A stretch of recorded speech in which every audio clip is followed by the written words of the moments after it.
বাহলুল মজনুনের কথা বলছিলাম। বড় নেককার পরহেজগার ছিলেন, কোনো সময় নামাজ কি করতেন না, ছাড়তেন না। কিন্তু ড্রেস দেখলে দুনিয়ার কোনো খবর আছে বলে বোঝা যেত না। এক এক সময় আনমনে এক এক কাজ করতেন। প্রায় সময় কবরস্থানে গিয়ে বসে থাকতেন। কোথায় গিয়ে বসে থাকতেন?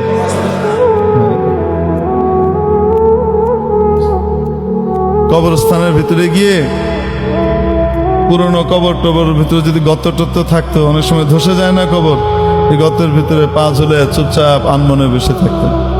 কেউ জিজ্ঞেস করছে, আপনি এনে কি করেন? এমন প্রতিবেশীদের কাছে আসছি যারা কাউকে কষ্ট দেয় না।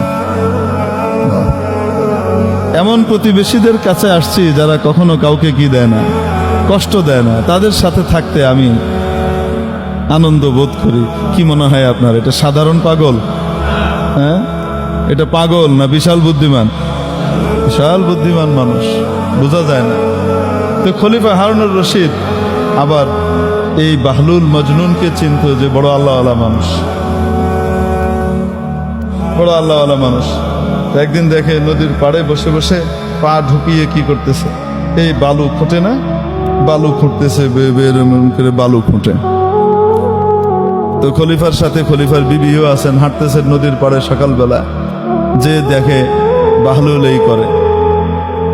তো জিজ্ঞেস করছে খলিফা, বাহলুল কি করো? জান্নাত বিক্রি করি।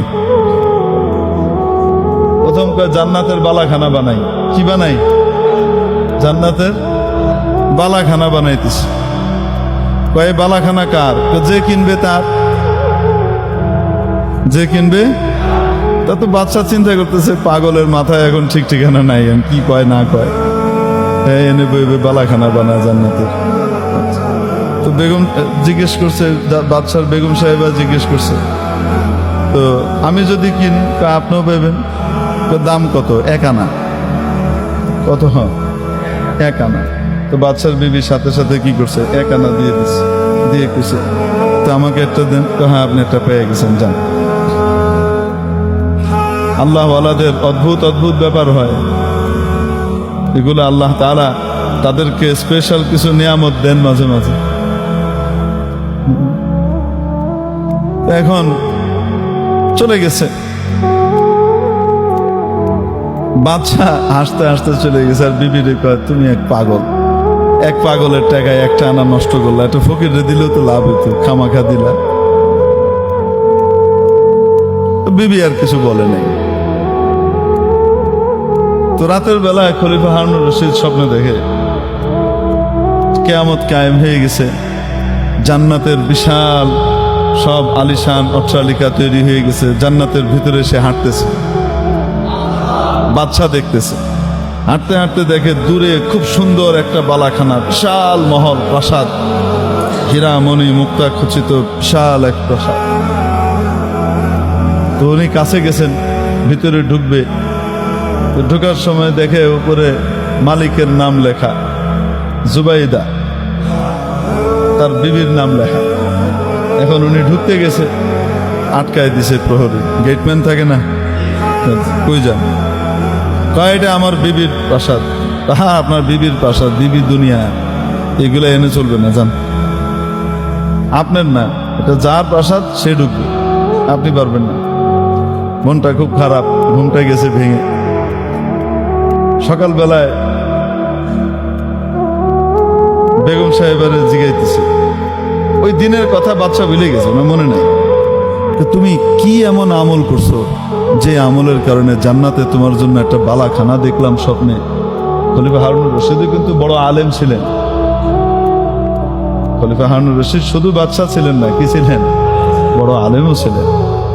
প্রতিদিন নিজের সমস্ত রাজকার্য পরিচালনা করা সত্ত্বেও প্রতিদিন 100 রাকাত নফল আদায় করতেন। তার আগে ঘুমাইতেন না, দিনদার বাদশা। এখন উনি বিবিকে জিজ্ঞেস করে যে, তুমি কি আমল করো বলো তো দেখি, জান্নাতে তোমার বিশাল এক বালাখানা প্রাসাদ দেখলাম। বিবিরও মনে হয় না কি এমন স্পেশাল আমল করে। ওই যে ওইটা কিনছিল যে, ওইটা তো এর নেই, ওই তো মনে নাই, ওইটা মাথায় নাই।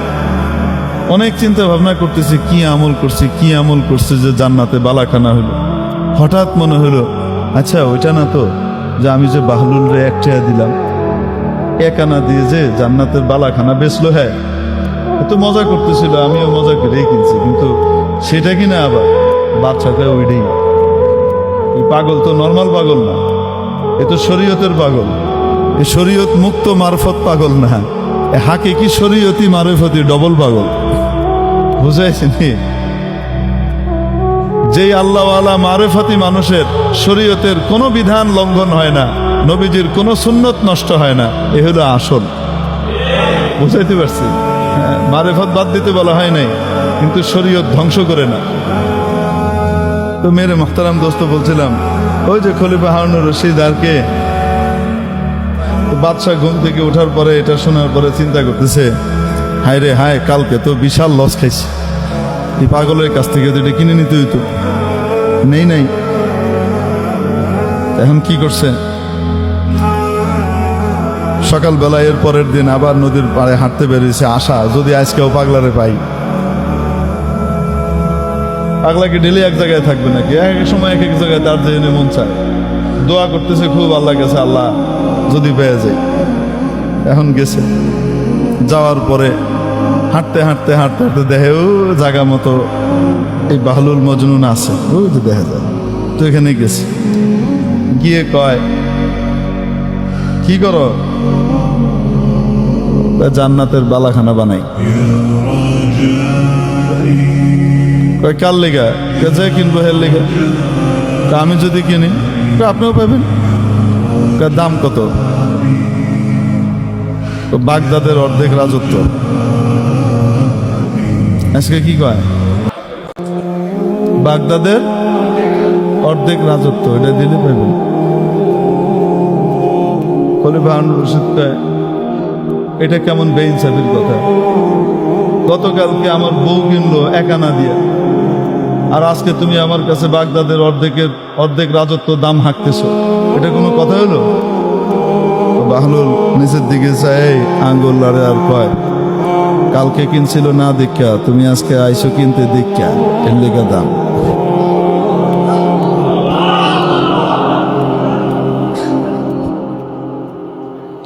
কালকে যে কিনছিল সে গায়েবের উপরে বিশ্বাস করে কিনছিল, আর আজকে তুমি যে কিনতে আইছো, আমি তো তারে কইছিলাম জান্নাতের দাম 1 আনা দিলেই তুমি পাইবা, তুমি আমার কাছে দাও, আমি আল্লাহর রাস্তায় খরচ করে দিব, তোমার পক্ষ থেকে খরচ করে দিব, এটাই তো কইছিলাম। আমি তো আর খাইতাম না, আমরা দাও, আমি আল্লাহর রাস্তায় কি দিব, এটা লাগাই দিব, এটাই তো কইছিলাম। তো সৌদা তো আল্লাহর লগে হইতো, আমার লগে না। তো বাদশাকে আমি দেখছি, তুমি জানলা কই থেকে দেখছি? স্বপ্নে দেখছো না? এখন আইসো।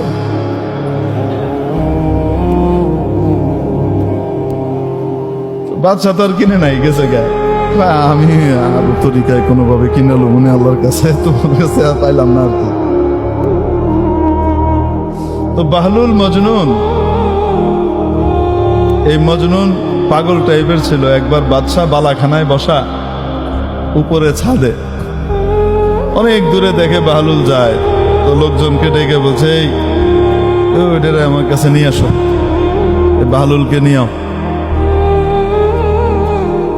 তো তাড়াতাড়ি তারা করছে কি, বাহলুলকে চটপট ধরে এনে দোতলায় উঠাইতে, দোতলা অনেক উঁচা, এই ছোট দোতলা না, আমগো 10 ফিটটা দোতলা না, 10 ফুটে 20 ফুটের দোতলা না। দেখেন না ব্রিটিশ আমলের দোতলা কয় তালা?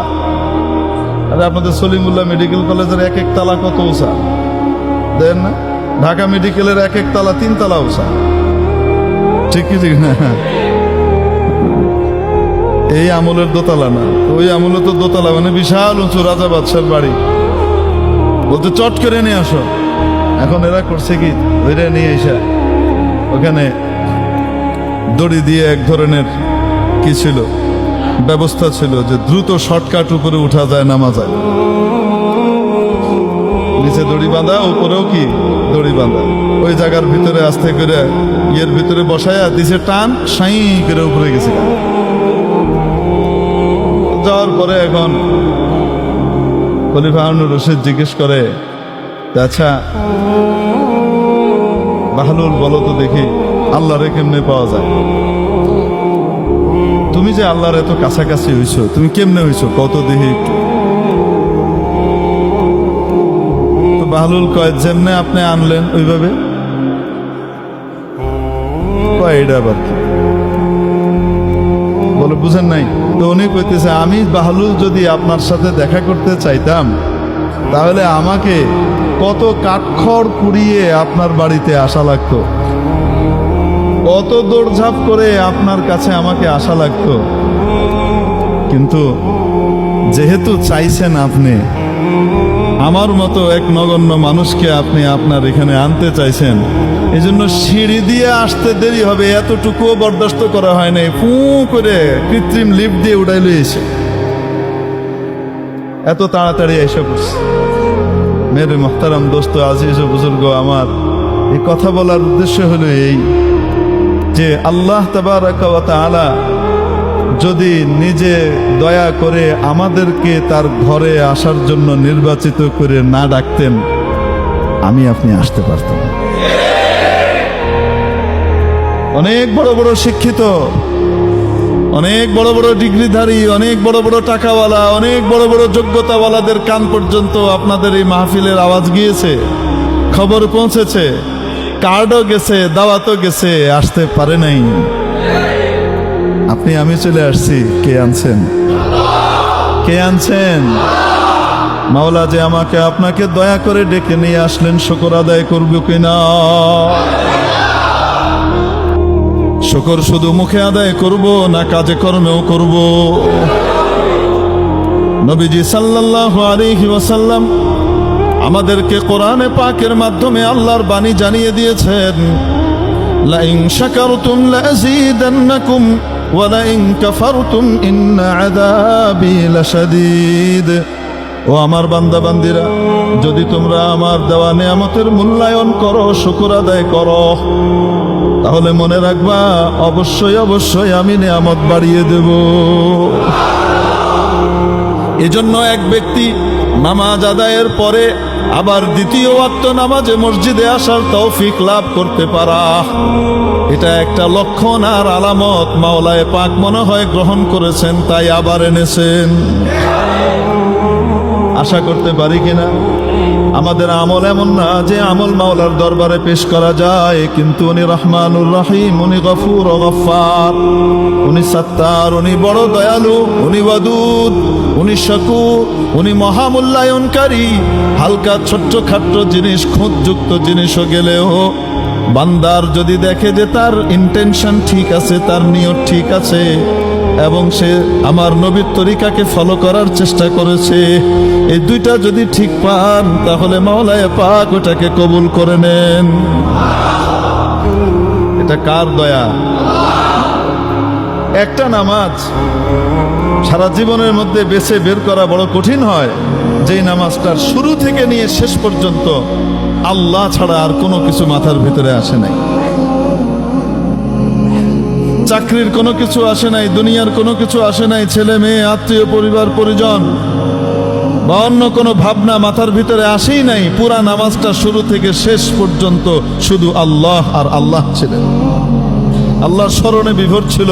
এমন একটা নামাজ বের করা কি খুব সহজ? বলেন না কেন? কিন্তু নামাজ তো আল্লাহ ওই রকম চান, যেমন চান ওরকম তো দিতে পারি নাই, তারপরেও মাওলায়ে পাক কবুল করে নিচ্ছেন। এটা কার দয়া? আল্লাহ যদি ইনসাফ করতেন, সুবিচার করতেন কিয়ামতের দিন, যদি সুবিচার করেন কিয়ামতের দিন, তাহলে ওই সুবিচারের বদলায় আমাদের কারো জান্নাতে যাওয়া সম্ভব না। আল্লাহর সুবিচার দিয়ে কেউ আমাদের পক্ষে জান্নাতে যাওয়া সম্ভব না, সব জাহান্নামে যাওয়া লাগবে। ঈমান আমল সব থাকা সত্ত্বেও শুধু একটা জিনিস যদি ধরেন, তুমি যদি কাউকে ভালোবাসতা, তার সাথে যদি আরেকজন খাতির করে, তুমি সহ্য করতে পারতা না। তোমার নামাজের ভিতরে আমার সাথে আরো কতজনাই ছিল, অমুক দেখতেছে, অমুক খুশি হবে, অমুক ভালো বলবে, কত রকমের কত কিছু আইছিল। যদি আমি ওইটা ধরতাম, আমার গায়রত্ব তোমার চাইতে অনেক বেশি। কয়টা ইবাদত আমারে দিতে পারবা? সম্ভব? বলেন না কেন? আল্লাহ যদি ইনসাফ করেন, কিয়ামতের দিন সুবিচার করেন, অবিচার তো আল্লাহ কখনো করেনই না, করবেনও না। যদি সুবিচারও করেন তো তাহলেও আমাদের পক্ষে জান্নাতে যাওয়া সম্ভব নয়। তো কি দিয়ে জান্নাতে যাব? ওনার রহম দিয়ে, ওনার করম দিয়ে, ওনার দয়া দিয়ে, ওনার কৃপা দিয়ে, ওনার অনুকম্পা দিয়ে, ওনার ফজল দিয়ে, ওনার ইহসান দিয়ে, ওনার মেহেরবানি দিয়ে, ওনার দয়া দিয়ে যাব। ওনার দয়া পাওয়ার জন্য ওনার আদেশগুলা পালন করি। ওনার রোষানল থেকে বাঁচার জন্য হারাম কাজগুলো থেকে দূরে থাকতে হবে। হারাম কাজ করব না, কারণ উনি রাগ হবেন। নাজায়েজ কাজ করব না, কারণ উনি নাখোশ হবেন। নামাজ পড়বো, রোজা রাখবো, নবীর তরিকায় চলবো, কেন? কারণ উনি খুশি হবেন। ঠিক কি ঠিক না? আমাদের কাজ হলো এটা। ইয়াবা মুরায়ানা ইয়াবাম জুস্তে জুয়ে মিকুনাম হাসেল আয়াদ ইয়ানায়াদ আর জুয়ে মিকুনাম ইয়াবা মুরায়ানা ইয়াবাম জুস্তে জুয়ে মিকুনাম হাসেল আয়াদ ইয়ানায়াদ আর জুয়ে মিকুনাম। আয় মাওলা, যেরকম নেক আমল তোমার সামনে দেওয়া দরকার ছিল, একটা আমল তো তোমার মন মতো ইচ্ছা মতো করে দিতে পারি নাই। তারপর চেষ্টা করে যাব, চেষ্টা করে যাব, চেষ্টা করে যাব, যেন তোমাকে পাইতে পারি, তোমার সন্তুষ্টি যেন পেতে পারি। আমি চেষ্টা করা ছাড়বো না। আমার কাজ চেষ্টা করা, পূর্ণতা দেওয়ার মালিককে, মহাদয়াবান মাওলা দয়া করে আমাদেরকে তার সন্তুষ্টি নসিব করবেন বলি আমি। চেষ্টা তো করে যাও, ঠিক কি ঠিক না? না চেষ্টা ছেড়ে দিন। বক্তারাম দোস্ত, এই জন্য বলছিলাম, আল্লাহ যদি কিয়ামতের দিন সুবিচার করেন, তাও আমাদের জান্নাতে যাওয়া সম্ভব না। আগেকার আমলের এক বুজুর্গ, আগেকার আমলের মানুষ অনেক লম্বা হায়াত পেত। হযরত আদম আলাইহিস সালাম 1000 বছর হায়াত পেয়েছে। নূহ আলাইহিস সালাম ওই রকমই কাছাকাছি বয়সের হায়াত পেয়েছেন। কেউ কেউ আরো বেশি লম্বা হায়াত পেয়েছে। আগেকার আমলের এক বুজুর্গ 1000 বছর ইবাদত করেছেন। কত বছর? 1000 বছর ইবাদত করেছেন। বয়স হয়ে গেছে। জমানার নবী বয়ান করার সময় বলছেন, বয়সের তুলনায় নবী যিনি আছেন এখন, উনি নবীন। ও আগের কথা। উনি বয়ানের ভিতরে বলছেন, আল্লাহর রহমত ছাড়া কেউ জান্নাতে যেতে পারবে? শুধু ইবাদত দিয়ে যাওয়া সম্ভব না। এখন এই বুজুর্গ মনে মনে কয়, এটা কেমন কথা? কই এত ইবাদত করছি, আমার বুঝে ইবাদত দিয়ে আমি যাইতে পারবো না? এটা কোনো কথা হলো? যাই হোক, রাতের বেলায় ঘুমিয়েছেন, স্বপ্নে দেখে হাসরের ময়দান কায়েম হয়ে গেছে। কি কায়েম হয়েছে? হাসরের ময়দান কায়েম হয়েছে। এখন দেখে প্রচন্ড তাপে পিপাসায় সবাই অস্থির, উনিও অস্থির, পানির জন্য পাগল, কিন্তু পানি পাওয়া যাইতেছে না। হঠাৎ দেখে এক লোক হাতে 1 গ্লাস পানি নিয়ে কি করতেছে? যাইতেছে। আমাকে একটু পানি দাও। দাম দাও। দাম তো নাই, কি দিয়ে দিব? টাকা পয়সা তো নাই। এখানে তো চলবে নেক আমল, তোমার কারেন্সি নেক আমল। নেক আমল দাও, কিনো। কতটুক নেক আমল লাগবে বলেন? নেক আমল কতটুক লাগবে? 1 গ্লাসের দাম তো 1000 বছরের ইবাদত, আধা গ্লাস 500 বছর। আধা গ্লাস দেন, সব দিয়ে দিলে যাবে কিন্তু জান না। আধা গ্লাস দেন। আধা গ্লাস নিয়ে খাইছে, খাওয়ার পরে পিপাসা আরো বাড়ছে। পুরা পানি ঠিক মতো না গেলে পিপাসা কমে না বাড়ে? আধা গ্লাস দেন, পিপাসা বেশি বেড়ে গেছে, কারো 500 বছরের ইবাদত দেওয়া লাগে, দিয়ে দিছে। আল্লাহর সামনে হাজির হয়েছে। কি আনছো? আল্লাহ নাই তো কিছু। কি আশা করো? আপনার রহমত আশা করো। আল্লাহ কয়, হ্যাঁ, আমার রহমত ছাড়া কেউ জান্নাতে যাবে না।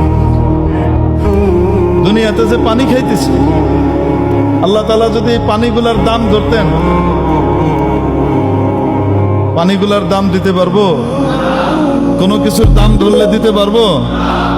যার কাছে দুনিয়ার এক পয়সা নাই, তাকেও আল্লাহ তাআলা কোটি কোটি টাকার সম্পদ দিয়ে রাখছেন। আপনারা হসপিটালে আছেন, এই মিটফোর্ড হাসপাতাল বাংলাদেশের নামকরা সেরা হাসপাতালের ভিতরে একটা, প্রাচীন হাসপাতালের মধ্যে বড় বড় অপারেশন হয়।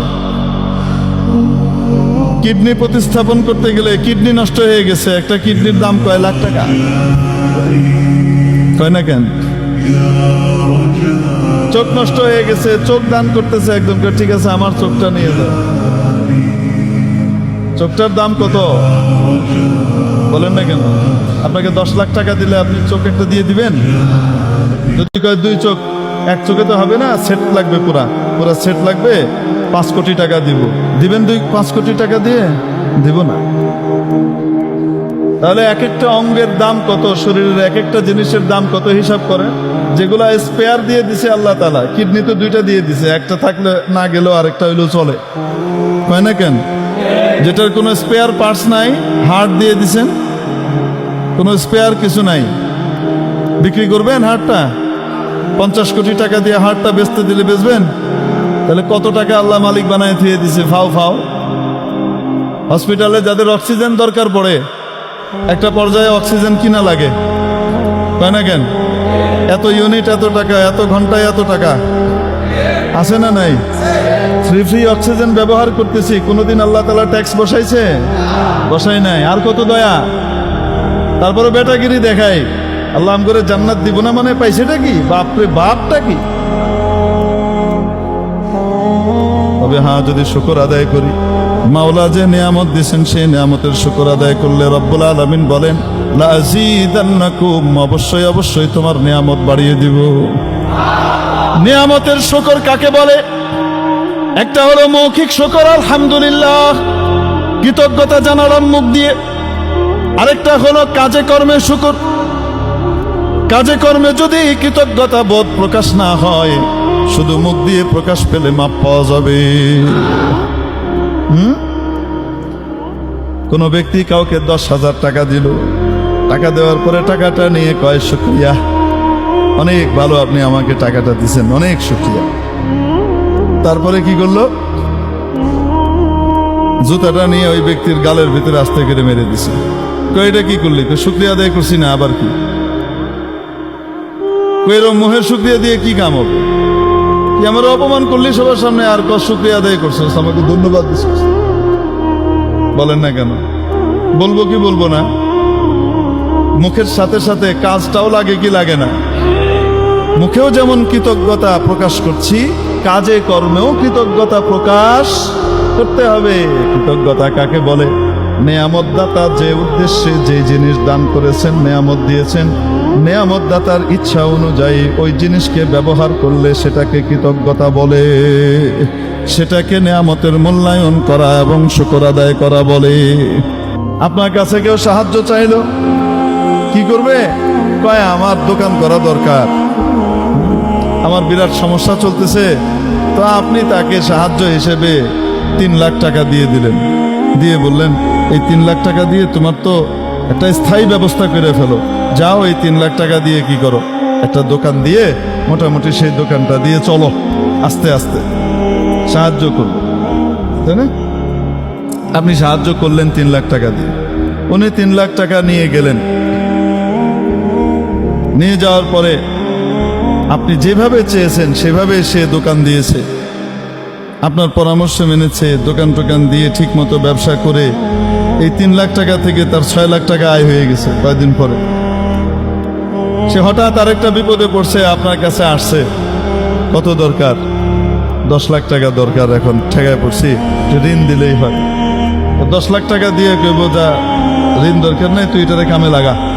যেই উদ্দেশ্যে আপনি টাকাটা দিছিলেন, যেহেতু সে ওই উদ্দেশ্যে ব্যবহার করছে, আবার সে আসলে আপনি আবার দিবেন, বলেন না কেন? তার আবার প্রয়োজন হলে আপনার কাছে আসলে আপনি আবার দিবেন।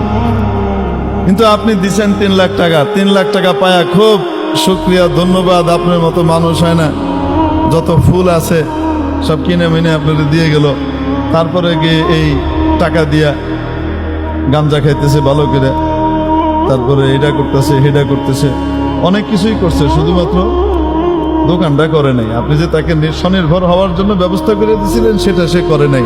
আবার যখন আপনার কাছে আসবে 50,000 টাকা চাইলেও দিবেন? কি করবেন? বেরো, ওই 3 লাখ ফেরত দেয়া যা, তোরে লেগে দিছিলাম, তাই না? কেন? আল্লাহ রব্বুল আলামিন আমাকে আপনাকে চোখ দিয়েছেন, নাক দিয়েছেন, কান দিয়েছেন, মস্তিষ্ক দিয়েছেন, হাড় দিয়েছেন, শরীরের অঙ্গ প্রত্যঙ্গ দিয়েছেন। কেন? ওনাকে খুশি করে, ওনার খুশির কাজ করে জান্নাতের মেহমান হবার জন্যে। আমাদের বাবা হযরত আদম আলাইহিস সালামের সুপুত্র, সুকন্যা, সুসন্তান হবার জন্যে, বাবার নীতিতে থেকে আল্লাহকে মেনে জান্নাতি হবার জন্যে, বাবার বাড়ির ভাগ পাবার জন্যে। সুপুত্র সুকন্যা বাবার বাড়ির মধ্যে ভাগ পায়, ঠিক কি ঠিক না? ত্যায্য পুত্র বাবার বাড়ির মধ্যে ভাগ পায় না। এই কাজের জন্য আল্লাহ আমাকে আপনাকে পাঠাইলেন এবং বলে দিলেন এক কথায়, সূরাতুদ যারিয়াতের 56 নম্বর আয়াতে মাওলা বললেন, ওয়ামা খালাকতুল জিন্না ওয়াল ইনসা ইল্লা লিয়াবুদুন।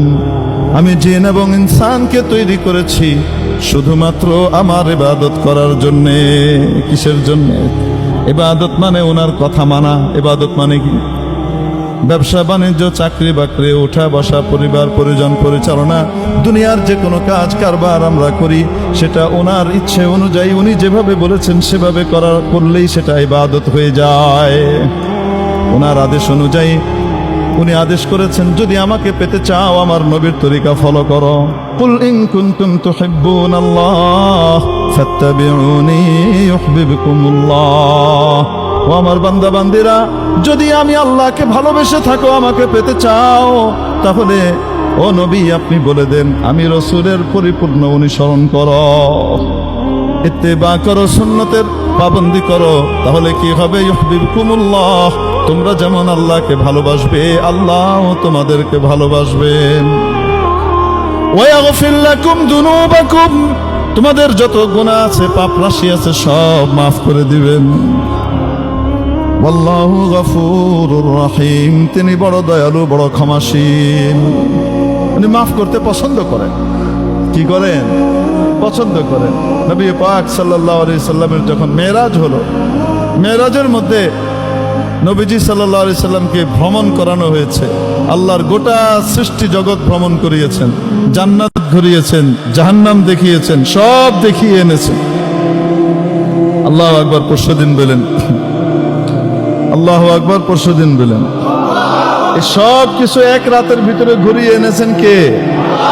আল্লাহ তাআলা। আল্লাহু আকবার। ঘুরিয়ে এনেছেন। তিনি ঘুরে আসার পরে বলেন, জান্নাতের দরজার মধ্যে ফটকের ভিতরে আমি 3টি কথা লিখতে লেখা পেয়েছি। জান্নাতের ফটকে কয়টা কথা লেখা ছিল? 3টা বাণী লেখা ছিল। তার মধ্যে একটা হলো উম্মাতুন মুযনিবাতুন ওয়া রাব্বুন গফুর। উম্মত গুনাহগার, প্রভু ক্ষমাশীল। হযরত আম্মা জান আয়েশা সিদ্দিকা রাদিয়াল্লাহু তাআলা আনহা নবীজি সাল্লাল্লাহু আলাইহি ওয়াসাল্লামকে জিজ্ঞেস করলেন, ইয়া রাসূলুল্লাহ, যদি সবে কদর পেয়ে যায়, যে রাতটা একটা রাত 1000 মাসের ইবাদতের চেয়ে উত্তম, 83 বছর 4 মাসের ইবাদতের চেয়ে উত্তম, এক রাতের ইবাদত, ইয়া রাসূলুল্লাহ যদি পেয়ে যাই, ওই বিশাল রাতটা, ওই বিশেষ রাতটা যদি পেয়ে যাই, তাহলে আমি কি দোয়া করব? নবীজি আম্মা জান আয়েশাকে শিখিয়ে দিলেন দোয়া করবে, আল্লাহুম্মা ইন্নাকা আফুউন তুহিব্বুল আফওয়া ফাফু আন্নি। ও আমার মাওলা, তুমি তো মহা ক্ষমাশীল, ক্ষমা করতে ভালোবাসো, ক্ষমা করতে ভালোবাসো, অতএব আমাকে ক্ষমা করে দাও। আমি গুনাহ করেছি, আমি আর করব না, আমি তওবা করলাম, ভবিষ্যৎ জীবনটাকে গুনাহমুক্ত রাখবো, আর এই গুনাহ করব না, আল্লাহ আমাকে ক্ষমা করে দাও, এই কথা বলবি। মাফ করতে ভালোবাসেন কিনা? বলেন না কেন? ভালোবাসেন কি বাসেন না? এখন বলেন দেখি, চোখ দিয়েছেন কে? কান দিয়েছেন কে? কেন? ওনার নাফরমানির গান বাজনা শোনার জন্যে। চোখ দিয়েছেন কেন? নাফরমানির কাজ করার জন্যে। যেগুলা দেখা নিষেধ সেগুলা দেখার জন্যে, ওগুলা তাকানোর জন্যে চোখ দিয়েছেন। আহা, মুখ দিয়েছেন কেন? উনার বিরুদ্ধে কথা বলার জন্যে। মুখ দিয়েছেন কেন? উনার বিরুদ্ধে যে সমস্ত কথাবার্তা আছে, ওনার বিধানের বিপরীতে যত কথা আছে, সেই কথাগুলা বলার জন্য মুখ দিয়েছেন। মুখে খুব বলি আমি ইমানদার, মুখে বলি আলহামদুলিল্লাহ, আর আল্লাহর বিধানের বিরুদ্ধে অবস্থান নেই। মনে রাখতে হবে এটা মুখে শুকরিয়া জানিয়ে জুতা মারার শামিল। ঠিক কি ঠিক না? তাহলে বলেন তো দেখি, একটা জিনিস এখন থেকে ঠিক করে নেই, আর যাই করি না কেন কোনোদিন আল্লাহর বিধানের বিরুদ্ধে কোনো কথা বলবো না। আমি আমল করতে পারি আর না পারি, আমার মধ্যে দুর্বলতা থাক আর সাবল্য থাক, যাই থাক না কেন, আমি কখনো কখনো কখনো আল্লাহর বিধিবিধানের বিরুদ্ধে অবস্থান নিব না। কোনোদিন আল্লাহর বিধিবিধান বিরুদ্ধচারণকারীর সাথেও সঙ্গ দিব না। পারবো তো ইনশাআল্লাহ? তাহলে শুকরিয়া আদায় হবে। তাহলে কি আদায় হবে? শুকরিয়ার প্রাথমিক ধাপ আদায় হইল যে আমি আল্লাহর বিধানের বিরুদ্ধে নই। আল্লাহ আমাদেরকে বুঝবার তৌফিক দান করে। আমি নামাজ পড়ার ভিতরে যদি আমার দুর্বলতা থেকেও থাকে, কিন্তু কোন ব্যক্তি যদি নামাজ যথাসময়ে আদায় করতে চায়, কখনোই আমি তার বিরুদ্ধে যাব না, আমি তার সাহায্য করব। ঠিক কি ঠিক না? আমি হয়তো দাড়ির বিধানটা ঠিক মতো রাখতে পারছি না, কিন্তু যে ব্যক্তি দাড়ি রাখে তাকে আমি সম্মান করব, কারণ সে আমার মাওলার বিধান পালন করছে। ঠিক কি ঠিক না? নাকি পিছনে খোসানির লিগে ঘুরে বেড়াবো? দাড়িওয়ালা করে কেমনে খোসানি যায়? হ্যাঁ, এরকম করবো নাকি? হ্যাঁ, আল্লাহ আমাদেরকে বাঁচার তৌফিক দান করে। আল্লাহ কয় হুজুর দাড়ি রাখছে কিন্তু ঘুষ খায়। ঘুষ খাওয়াটা আলাদা অপরাধ, দাড়ি না রাখাটা আলাদা অপরাধ। ঠিক কি ঠিক না? দুটা আলাদা আলাদা অপরাধ। হ্যাঁ, বেশি ভালো হতো যেমন দাড়ি না রাখার অপরাধটা পরিহার করে দাড়ি রেখে সওয়াবের কাজ করতেছে, ঘুষটাও যদি না খেত, ওই অপরাধটাও যদি বর্জন করত, তাহলে আরো ভালো হতো, সোনায় সোহাগা হতো। ঠিক কি ঠিক না? শয়তান যেন এসে আমাদেরকে এই বুদ্ধি না দেয়, এটা শয়তানের কুমন্ত্রণা। আরে হুজুর বহুত দেখছি দাড়ি আছে, মাথায় টুপি পরে, এই পরে, আর সমান তালে ঘুষ খায়, পয়সা ছাড়া কোনো কাম করে না। দেখছি এর লেগে নামাজ পড়ি না। ওরে তো নামাজ কি দোষ করলো? কয় না কেন? হ্যাঁ, নামাজ দোষ করছে? হ্যাঁ, ওই ব্যক্তি যে ঘুষ খাইতেছে এটা নামাজ পড়ার কারণে? কয় না কেন? না নামাজে ওর আগ দিয়ে ঘুষ খায়? কয় না কেন? বরং নামাজটা যদি ঠিকমতো সুন্দরভাবে হইতো, তাহলে এই কাজটা থেকেও নামাজটাকে বাধা দিয়ে দিত। নামাজ দুর্বল, নামাজটা শক্তিশালী হয় নাই, এজন্য এই অপকর্মটা করে বেড়ায়। সূরা আনকাবুতের ৪৫ নম্বর আয়াতে রব্বুল আলামিন বলেন, উতলু মা উহিয়া ইলাইকা মিনাল কিতাবি ওয়া আকিমিস সালাহ ইন্নাস সালাতা তানহা আনিল ফাহশাই ওয়াল মুনকার। ও নবী, নামাজ কায়েম করেন। নিশ্চয় নামাজ মানুষকে অশ্লীল, নির্লজ্জ কাজ, লজ্জাস্কর কাজ এবং অন্যায় কাজ থেকে, অপরাধ থেকে বাধা দেয়। কি দেয়? গুনাহ থেকে বাধা দেয়, নির্লজ্জ কাজ থেকে বাধা দেয়। কে বাধা দেয়? আরে নামাজ বাধা দেয়। কি বাধা দেয়? যদি কেউ নামাজও আদায় করে কিন্তু ওইটাও অন্যায়ও ছাড়তেছে না, তাহলে বুঝতে হবে নামাজ দুর্বল, নামাজ শক্তিশালী হয় না। যেহেতু দুর্বল নামাজ দিয়ে আর কি কাম? দুর্বল নামাজ পড়ে কি লাভ? বুঝেননি? একটা লাভ আছে, সেই লাভ হলো নামাজটা আদায় করার কারণে নামাজ না পড়লে যে ওনার ডান্ডা খাইতে হইতো, ওইটার থেকে বাঁচছে। হয় না কেন? হ্যাঁ। তবে নামাজটাকে যদি সুন্দর করে ফেলতে পারতাম তাহলে অন্যায় অপরাধ থেকেও বেঁচে যেতাম। এজন্য নামাজ সুন্দর করতে হবে কিনা? কোনো নামাজি ঘুষ খায়, কোনো নামাজি উল্টাপাল্টা করে, জমি দখল করে, জুলুম করে, তাই বলে আমি নামাজ পড়বো না? ও যে অন্যায় করে এটা কি নামাজের কারণে করে? আরে কয় না কেন? বরং আপনি নজির দিয়ে দেখান যে আমি নামাজও পড়ি, অন্যায়ও করি না, আমার নামাজ শক্তিশালী। আল্লাহ তাআলা আমাদেরকে শক্তিশালী নামাজ অর্জন করবার তৌফিক